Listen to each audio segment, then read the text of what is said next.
അള്ളാഹുവിൻ്റെ പരിശുദ്ധമായ കലാം ഖുർആൻ അത് മനസ്സിൻ്റെ ഉള്ളറയിൽ വെച്ചുകൊണ്ട് 5 കിലോമീറ്ററോളം നീളം വരുന്ന ആ ഒരു രൂപത്തിലും വളരെ നല്ല അച്ചടി അത് എന്ന് തന്നെ പറയാം, ആ ഒരു ക്വാളിറ്റിയിലുമായിട്ട് അള്ളാഹുവിൻ്റെ പരിശുദ്ധമാക്കപ്പെട്ട ഖുർആൻ ഉസ്താദ് എഴുതിക്കൊണ്ടിരിക്കുകയാണ്. അതിന് ഭാരിച്ച ഒരു സംഖ്യ തന്നെ ചിലവ് വരുന്നുണ്ട്.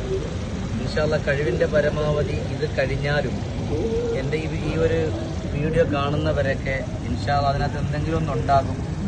അതിനകത്ത് നിങ്ങളാൽ കഴിയുന്ന ഒരു സഹായം ഇത് എഴുതി പൂർത്തിയാക്കാൻ വേണ്ടി, അതിനുള്ള ചെലവുകൾക്ക് വേണ്ടി എല്ലാവരും ഇൻഷാ അല്ലാഹ് സഹകരിക്കുകയും ചെയ്യണം. അള്ളാഹു സഹായിക്കുന്നവർക്കൊക്കെ അള്ളാഹുവിൻ്റെ ഖുർആനിൻ്റെ ബറക്കത്തും സന്തോഷവും അവരുടെയൊക്കെ വീടുകളിൽ അള്ളാഹു തആല എത്തിച്ചു കൊടുക്കട്ടെ. ബിഹഖി റസൂലില്ലാഹി സ്വല്ലല്ലാഹു അലൈഹി വസല്ലം. അതുപോലെ തന്നെ ബഹുമാനപ്പെട്ട ഉസ്താദ് എഴുതിയിട്ടുള്ള ഖസീദത്തുൽ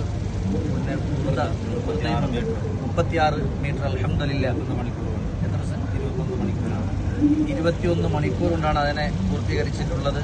അള്ളാഹു എല്ലാത്തിൻ്റെയും ബറക്കത്ത് കൊണ്ട് അള്ളാഹു നമ്മയൊക്കെ നന്നാക്കി തരട്ടെ. അപ്പോൾ കണ്ടുകൊണ്ടിരിക്കുന്നവരൊക്കെ ഇതൊരു പൈസയ്ക്ക് വേണ്ടിയായിട്ടല്ല, കാരണം ഇതിൻ്റെ ഒരു ചെലവിന് വേണ്ടി എന്നുള്ള ഒരു ഉദ്ദേശം മാത്രമേ ഉള്ളൂ. എല്ലാവരും ഇൻഷാ അല്ലാഹ് സഹായിക്കണം. അസ്സലാമു അലൈക്കും വറഹ്മത്തുള്ളാഹി.